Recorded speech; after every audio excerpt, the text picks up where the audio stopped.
packing the pit to watch the Lobos, going wild at a New Mexico United match, Ready to be a packed house. It's beautiful.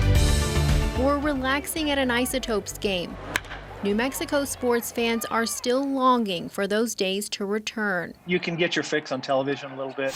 I think what I miss, and I think what this community misses, is coming out to the ballpark and enjoying time with their family and friends and really enjoying something that's become part of the fabric of the community. Isotopes general manager John Traub has spent the past year planning for every possible outcome. The entire 2020 season canceled in the COVID-19 pandemic. This year, Major League Baseball announced the minor league season will start on time in April. And like everyone else, Traub is waiting to see what New Mexico's public health orders will allow for. We need fans in the ballpark to be able to play. Our business model is totally contingent upon people in the stands for ticket sales, for concessions, for merchandise, for other ancillary revenue. So when might people be allowed to mingle once again in public or even feel comfortable in a crowd?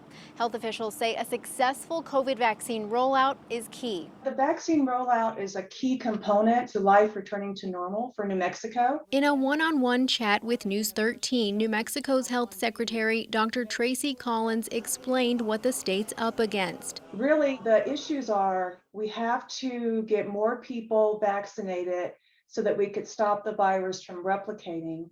And the more we can stop the replication, the fewer mutations we'll have. So we're trying to really get ahead of that issue with these variants that we're hearing about in the UK and South Africa. COVID-19 has killed hundreds of thousands of Americans. Right now, vaccine demand far outpaces supply, with more than 500,000 New Mexicans registered for the vaccine and roughly 9,000 shots a day administered. But more vaccine is in the pipeline. When may New Mexicans see life return to some semblance of normal? You know, it's a question that's difficult to answer because, first of all, good news, we have two other vaccines that are in the queue, Johnson & Johnson and AstraZeneca.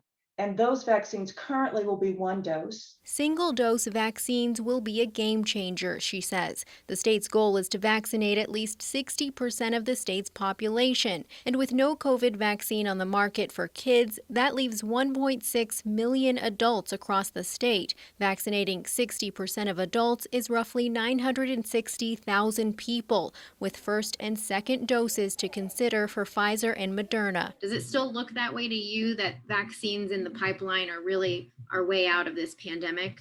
The current vaccines and those in the pipeline, absolutely. Yes. Once supply picks up even more, and Dr. Collins is hopeful that it will soon, she says widespread vaccine acceptance is another component. She knows there are people out there who don't want the shot, and she's hoping many of them will change their mind. Will this impact public policy ultimately? Yes, in the next few months we'll know more, but ultimately we're hoping that it will in a positive way. And I want to encourage people that there is a light at the end of this tunnel and this, to stay the course. With a rough year behind us, Traub remains hopeful. We're doing our best, and hopefully we'll have some clarity here soon. On special assignment, Gabrielle Burkhart, KRQE News 13.